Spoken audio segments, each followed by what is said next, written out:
Today I want to talk about the tools and the tricks. So, okay, we can talk about stats, we could talk about measurement, we could talk about why, how, what we want to do, we can look at, what's our benchmark, but actually, just want to take one step back. How are we going to do this? And that's what I want to talk about now. I want to talk about, as an example, Andrew earlier mentioned about being average. And if I take average and I look at an average stat of YouTube or whatever, and I look at typically a cost per view of a video production and then your typical budget that you might spend behind that, an average cost per view is about 40 pence online at the moment.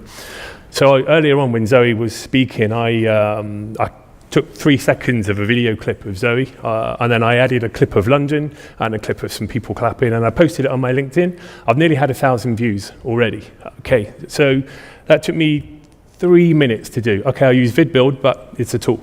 It took me 3 minutes to deliver. Not only that, I used a clip, so the whole cost, I think, was about £5 for me to achieve about 1,000 views. That would soon be 2,000, 3,000, 5,000. My metric was literally see how many views I get by the time I come on stage. So if I take that cost of 1,000 views and I divide it by the £5 divided by the 1,000 views, get 0.005 pence per view. For me already, my measurement was 40 pence, industry average, or 0.05p. So how do I do that? What tools and tricks? What are they? What are the barriers? So maybe I'm just going to open up to the floor. Maybe someone can just shout out a barrier. What stops you from creating video content? Why aren't you doing as much as you would want to do? Could it be maybe anyone? Just give me a cost or, yeah? Worried about the quality. Pardon? Worried about the quality. Quality, brilliant. So quality, how do you create amazing quality? I'll come on to that.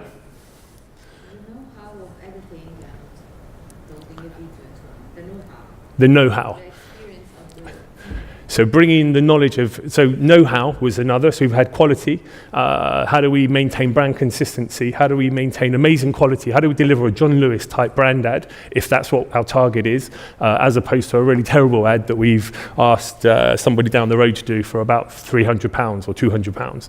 And knowledge, how do we create that John Lewis ad? How do we, where does that knowledge come from? From video editing, from briefing, from marketing. What's the message? What's the brief? What's the software that we're going to use if we're going to do that in-house? Are we going to use Advert or Adobe Premiere, Final Cut Pro? How? And I think there's many tools, and I'm going to touch on some of those tools. So quality, creative content, typically associated with bigger budgets. That's one of the areas we've just touched on. Speed, I think, would be another. I'm worried about how quickly I can get my content out. Well, I did a video in 5 minutes today, so if we're talking about speed, I think I've done pretty well in terms of delivering a video for DigiMarCon. Notice I didn't put my own vidbuild logo on there. I purposely just put DigiMarCon.com because I wanted the traffic to go straight through to there, and I know already that DigiMarCon have tagged and posted and sent that on, but that's the power of video. Cost, I mentioned cost, how quickly and easy it is to create that, and of course quantity. So we talk about quantity, we talk about the Dollar Club video, we talk about an amazing achievement, etc., etc. Okay, and that's going to have millions of views, but we can't all do that. So what I would do, I'm looking at a strategy where I post one video and I get 1,000 views. Tomorrow I'll post another. The next day I'm going to post 3, and the day after that I'm going to post 7, and the day after that I'm going to post none. I'm going to have a break. But I know for a fact by the end of next week I'd have had over 10 to 15,000 views, and that wouldn't have even taken me an hour to produce. So for me, that's really where I'm going, but I have to ensure that I keep the quality maintained at a John Lewis or a Tesco quality, because as vidbuild, we have a brand that we want to maintain. But that doesn't mean to say that that's applicable for every brand. You have to find what level of quality wants to represent your brand. And that also goes for bespoke content. If you're shooting an Instagram viral video, where you're just having a 2-minute selfie video, you still, I think, really you need to still be putting your logo over there and a call to action. Otherwise, you're just missing, a couple of tricks. As that gets syndicated across, online, across all the different channels, you'll lose track unless you're using something like Brightcove to measure those metrics. And I'll come on to metrics in more detail. If you want stats and you want to talk to me about case studies available after, and I can talk to you and present you many case studies in a much more in-depth conversation. But what's engaging? What's going to make me cry and feel attached to the video? The second video that Shelley touched on earlier. Is there a brand video? What's going to be my viral content? Again, Shelley touched on a viral video. Personalized content. We mentioned that earlier. How do we create interactive 3D content, AR, VR? Do we have budgets to do video 360? These are all questions that we have to consider, and we have to look at our budget. Tools and tricks, and part of what we're trying to achieve is how do we maximize that budget for the most amount of reach, the most amount of gain. And really that's what I want to focus on here. So I'm just going to pick brand awareness video.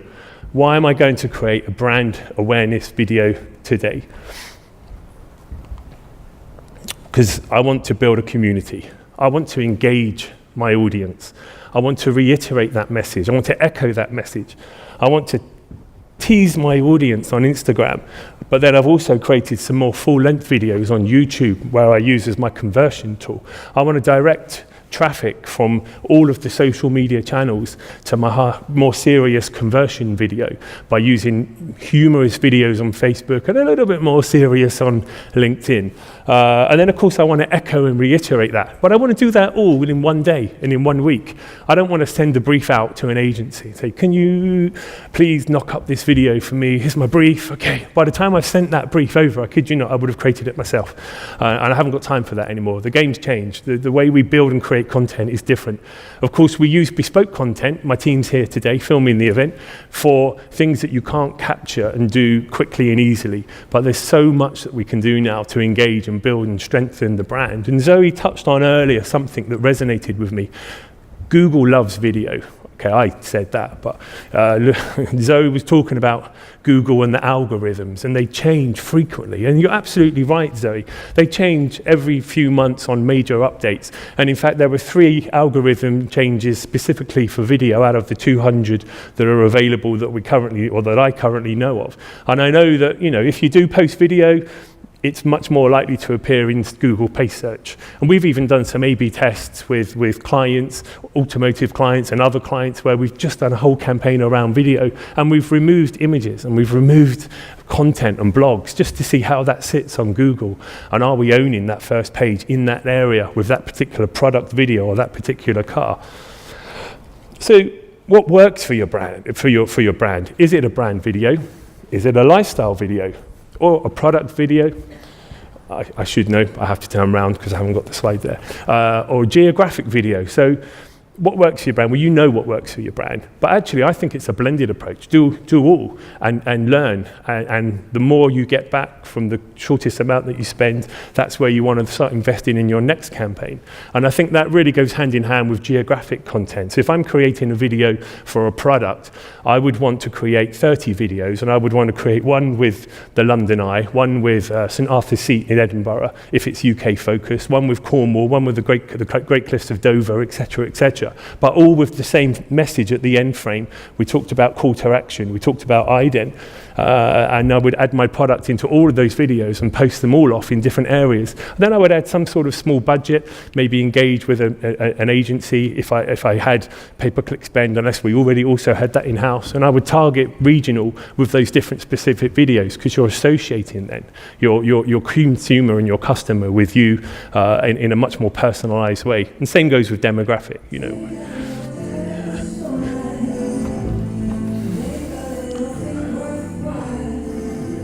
So a good example of that, family video for a car for Birchwood Group. There's an ident, there's a URL, there's a video, there's a message. Take a little time to smile. It's a little bit emotional, but it's got a family. We also ran some other campaigns where we created similar ad, but with a father and a son around Ford Focus. So I'll show you this one as well.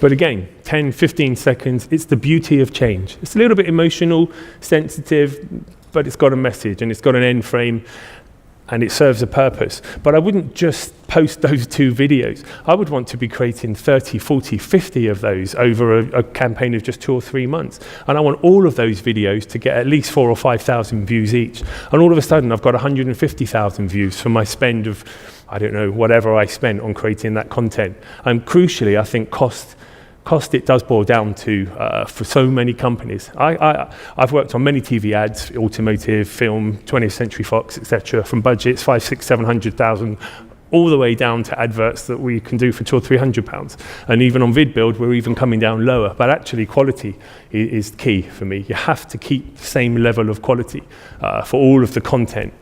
So how do we do that? How do we create? And I'm good for time, so I'm going to show you a demo of how I would create something in keeping with what I've just spoke about. And there are 2 or 3 different approaches. If I'm using my yesterday's hat on, I would go down this approach. I would go online and I would go, hey, Getty, iStock, and I would buy some clips. I think Invato are even here. And they're great. They deliver Video Hive, Audio Jungle for audio. They're a fantastic, huge company that I use, to download footage, and this is all video content, short clips. Everyone's heard of iStock and Getty and Storyblocks and Video Hive. So at the higher end, you would have the more prestigious shots. I actually personally love Film Supply. If I'm creating some gritty footage, I would go onto Film Supply and download 3 or 4 of those clips. It's absolutely astonishing footage. You can even Google in some stories. If you want to make a story about an emotional something and a connection, go onto Film Supply and find 3 or 4 of those clips. You can have this deck after, but yeah. And so that's your library, that's a resource. But of course, I need audio. So I'm going to go to MusicBed. MusicBed, brilliant. They're also owned by the same company that do Film Supply, and I would say that's at the high end. And then, of course, coming further down the list, you've got Premium Beat Audio Jungle, which is more of a marketplace, more of a... There's some great tracks on there, but you've got to dig a little bit deeper to find it. A new one onto the market recently is Artlist.io, Israeli company, works on a subscription basis. Everything's going subscription-based nowadays, but Artlist.io, if you need some tracks and you want to use them yourself, go to any of these great resources. And I have a list of many others, but these are my go-to ones. And I'm really happy to share them with you now. But actually, I don't use them in the way that I used to. And that's really crucial. I used to, and my team, we used to take that content, and we used to be agency side, and we would create for a client, and we would say, yeah, and we'll edit in Premiere and After Effects and 3D Max and Maya, and we would create some 3D content and blah, blah, blah, and we would create this brilliant 30-second video, and then we would do a little 10-second advert for social, and we'd create 2 or 3 videos, and the client would be, well, wow, I spent £20,000, I'm so happy, and it got 5,000 views. I'm like, that's so bad.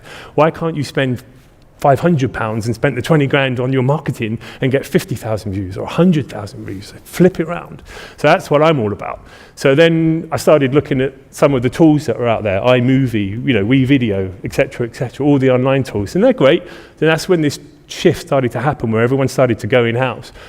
But now, obviously, vidbuild at the top, all in one platform. And I want to show you now, hopefully it's the next slide, the challenge that I set myself to create a brand advert in under 5 minutes and post it with the best quality that I could possibly achieve, with a little bit of bespoke music as well. So I'm not just talking off the footage stock. I've added my own message. I've added some music that I've bought from another platform and imported it into an all-in-one package.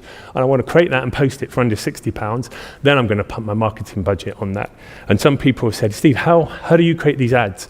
And I would say, well, I'll show you. But actually, I know that only a year ago we were creating these ads for clients for £2,000, £3,000, £4,000, £5,000 and more. But we don't do that anymore, because this is a disruptive technology, and technology is disruptive by its very nature. And we talk about that today from all the great speakers that you've already seen today. And I think that's essentially what vidbuild here does in this particular instance. So I'm just going to show you a 5-minute demo that I captured yesterday. I didn't do the real time, because you know how online Wi-Fi just doesn't work. So this is real time. I needed footage, music, text, branding, voiceover. Couldn't be bothered with voiceover, so I didn't do it. Production and post-production on an all-in-one platform. So here we go. I'm going to make my own video in a couple of minutes using Getty and iStock footage.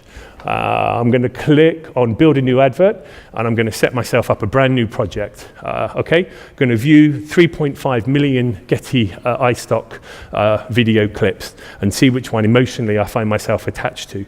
Thinking maybe I'm going to create a electric car advert. I work in automotive industry as well, in innovation, and I'm going to create a car advert around electric car. So I'm looking at some of the content, I'm having a good look through all of the footage, and I'm going to punch in a keyword, electric, and also maybe charging and car, and my keywords have come up, and I'm quite happy with this clip here, which is a charging port for an electric car. I've added it to a timeline, just quickly going to stretch it and drag it across, and at the moment I've got a 20-second advert that I've decided to create.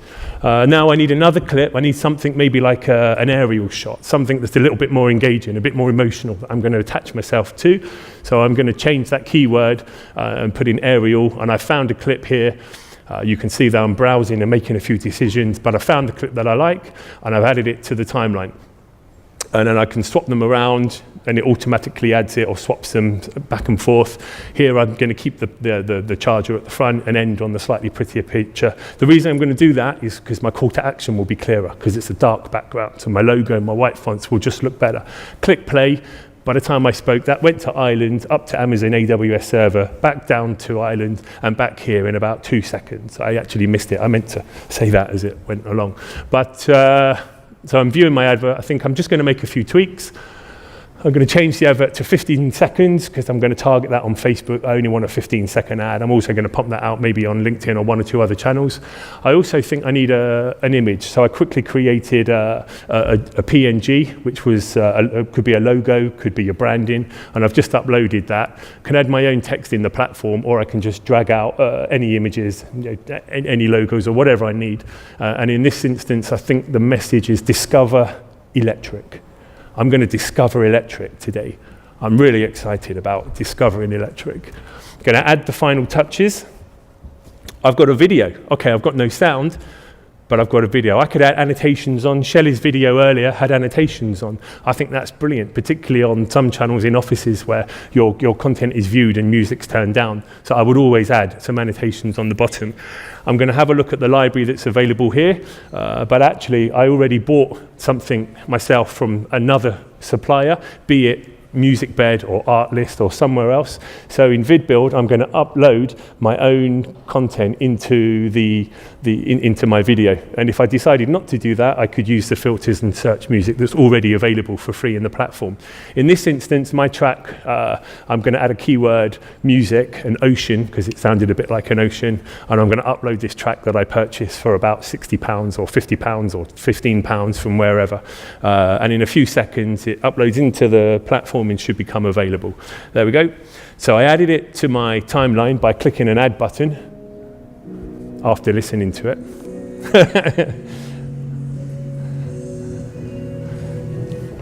Yep, I like that. Brilliant. Let's stick it on the timeline. We've got text. We've got 2 video clips. We've got some music. Let's play. Ireland. I think it did go to America, back to Ireland, and here. There's our advert.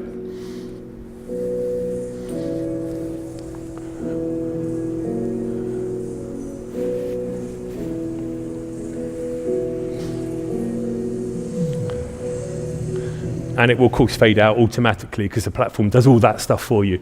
Because behind the scenes, that's the stuff that we work in code to make this easy for all the users. Then I just want to create that, so I'm literally going to type in Discover Electric.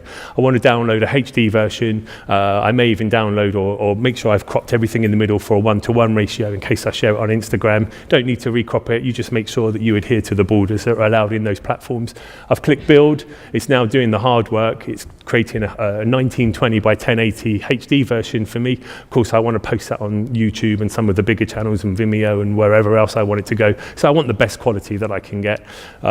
So this takes a few seconds to do that. And why I'm actually doing this final compression, I've quickly made myself a cup of coffee and I'm running back in, and it should be ready and available in my library. And lo and behold, there it is in my library. So I'm going to download that to my desktop. So I click download. I've got good Wi-Fi, and it should appear somewhere down here. And there it is. So I've got a HD version that I've created, Discover Electric video with message, with a call to action, with some great music that I've added myself. And now I'm going to give that to my marketing team now and post that out on all the social media channels. Now, if I bought those clips from iStock, they would have been £375 each. I'm not going to talk about pricing and cost here because I don't want to. But on there, I can tell you it's considerably cheaper and faster. And so in under 5 minutes, we've created a video. And how do we use that? Well, one case study is we wanted to use that video to show how quick and easy and how cheap it was to create that. So we used it this way.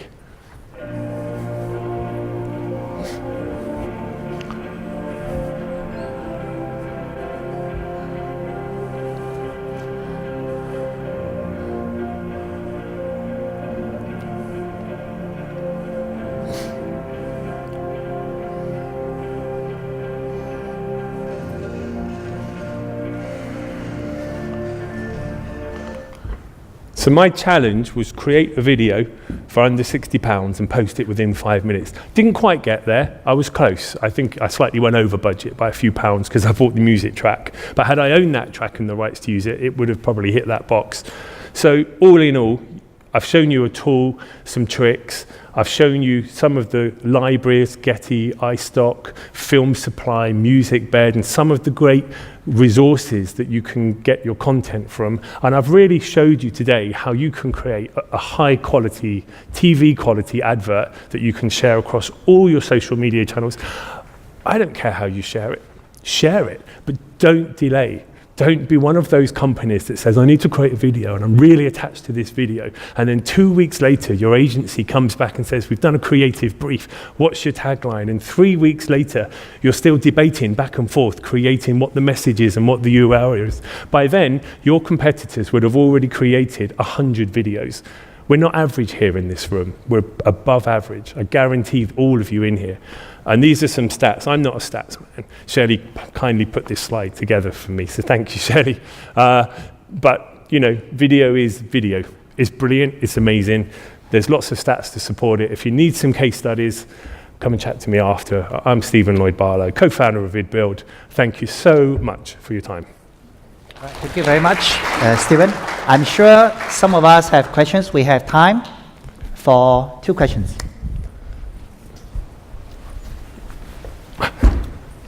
Any questions? Yes. Yes, just true. Thank you. Andrew Lockwood here. What is the optimum time, do you think, for a video? Is it 1 minute, 30 seconds, 4 minutes? What do you think? Great question. There are many optimal times for many different videos, depending on which platform you're syndicating it to. An optimal time for a bite-sized advert, for Andrew's position, would be under 5 seconds, because he doesn't want to watch more than 5 seconds on that YouTube channel. Yeah, the first 5 seconds is very important. For pre-ads, 5 seconds. If it's a conversion tool and it's a how-to video or a product video, typically about the annotation, the drop-off point is around 60 seconds for YouTube. For Facebook, for LinkedIn, I would say around 15 to 20 seconds. These change. They'll be depending on your priorities, but already I've given you 4 different variations there of different times, depending on the content you're creating for each different platform. And I think that's why it's powerful and very relevant that you do create 4 or 5 different versions of those to post them in different locations to suit exactly that purpose. Thank you. Okay, thank you very much. Okay. Any, I've got one, maybe 2 more questions? Yeah? 2 more. Sorry? Yes, Zoe. Just an example of this is Jay Shetty. Have you seen his stuff? Not familiar, but... Oh, you need to check it out. So what he's done is a bit like what you've done for me today in terms of DigiMarCon. He's got himself in the video with a voiceover, but he's got a lot of those little clips that you're adding on, which is perfect. And yeah, I'm going to be using it more. Well, I think, thank you, Zoe, but that puts it into context of where we are today. We're in London, okay, we're in Heathrow, but, you know, London is one of the great landmarks of England here. So use that footage, show people where you are, show people where you're talking. Zoe is talking here at Aaron's fantastic DigiCon event. So we need to shout about that, and that's a really good point in terms of the use of content to shout about that exact case. Any other questions? Yeah. Hi, thanks for an excellent presentation. Asiranta from Finland. My question to you is, people don't bother reading anymore, they go for videos. What's the next step? I think, well, it's about a blended approach, and I have future roadmap of 18 months in terms of not what we're doing here, but always understanding what the vision and what the future is, what is beyond VR, what is beyond AR, blah, blah, blah. Agencies can create VR and AR so easily nowadays. We have XR, we have WebGL, we have interactive content, but it really boils down to what your blended strategy is. And video's not going away. Images are reducing, blogs and text are reducing, but they're still there. It's just that there's a change of shift. You know, we all thought Video 360, you know, where you can look inside Google Tours. We thought that was going to be the big thing. Actually, what that turned out being was a great way to index yourself on Google if you have a restaurant or a location, and you would get the Google photographer to come around and capture that 360. But that doesn't work by itself in isolation. You've still got to have, you know, 50, 100, 300 images all over your Instagram account that are relevant to your products. You've still got to have your video campaigns on all of the different channels that we've just mentioned earlier in answer to your question about the different times. It's just all about being blended. Any last question, maybe? Yep, thank you. All right, one final question at the end. Throw it over. Yeah. Hello. So one question. At the beginning, someone mentioned about how we hover over the skip button on YouTube, or whatever it is, Vimeo, you know, for the ad, for the great video to pass. How feasible it is to link facial recognition on mobiles? So you know the facial recognition. If you're not facing the phone and if your eyes are not open, it won't recognize you. So how feasible is that to link? Well, if you're not looking at the ad with your eyes open, it won't skip. If you're asking me from an innovation technical point of view, yeah. I would say let's have a scoping question, let's scope that out. But actually, if you look at typical digital signage platforms that are all around, even in Heathrow Airport, they've got cameras on the front and they'll recognize whether you're male, female, long hair, they'll understand what age you are. That technology exists and is already exists. I think in terms of on your mobile phone, if you look at the new SDK Apple AR kit that's just come out, yeah. That's taking facial recognition now to unlock your phone. So I would say the technology exists, it's just not been implemented yet. And that's really then down to a tech review of what do you want to achieve, and that's just a completely separate conversation that would need scope. But it would sound feasible. Yeah. Okay. Okay. Thank you very much, Stephen. Right. And let's give Thank you. a round of applause to Stephen. Thank you very much. Thank you. Okay.